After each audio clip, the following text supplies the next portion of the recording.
Hello bachon, let's read the question. The question says four daughter cells formed after meiosis are A. genetically similar, B. genetically different, C. anucleated, D. multinucleated. Question में हमसे बोला गया है meiosis के बाद जो चार daughter cells formed होते हैं वो कैसे होते हैं with respect to each other.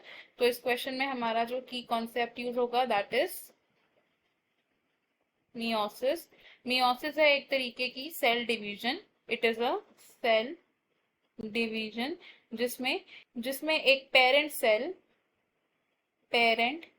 Cell divide करता है एंड ये फॉर्म करता है फोर डॉटर सेल्स. अब मियोसिस को हम रिडक्शन डिवीजन भी बोलते हैं. It is also called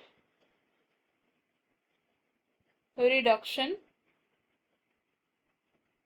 division कहा जाता है मियोसिस को बिकॉज इस तरीके की सेल डिवीजन में जो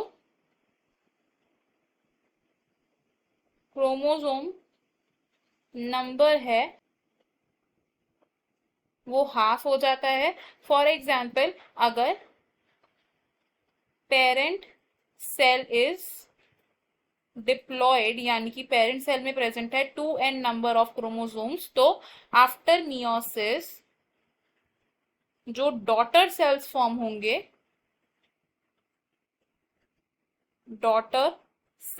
होंगे दे विल बी हैप्लॉइड यानी कि with n number of chromosomes. तो हम क्या देख रहे हैं कि जो क्रोमोसोम नंबर है डॉटर सेल्स में वो हाफ हो चुका है.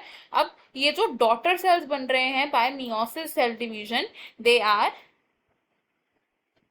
जेनेटिकली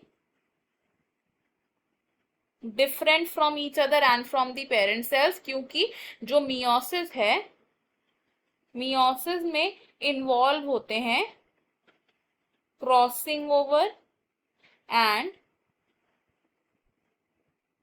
रिकॉम्बिनेशन जैसे प्रोसेसेस जिस वेरिएशन आती है. तो हमने यहाँ से क्या कंक्लूड किया कि जो डॉटर सेल्स बन रहे हैं मियोसिस से they are genetically different from each other.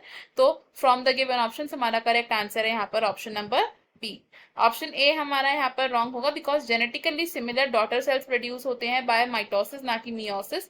Option C भी रॉन्ग होगा बिकॉज हर फॉर्म्ड डॉटर सेल में एक न्यूक्लियस प्रेजेंट होगा. एंड ऑप्शन डी भी रॉन्ग होगा because multi nucleated daughter cells produce नहीं होते जनरली. हमारा फाइनल आंसर ऑप्शन बी है. I hope you understood it well. Best of luck. Thank you.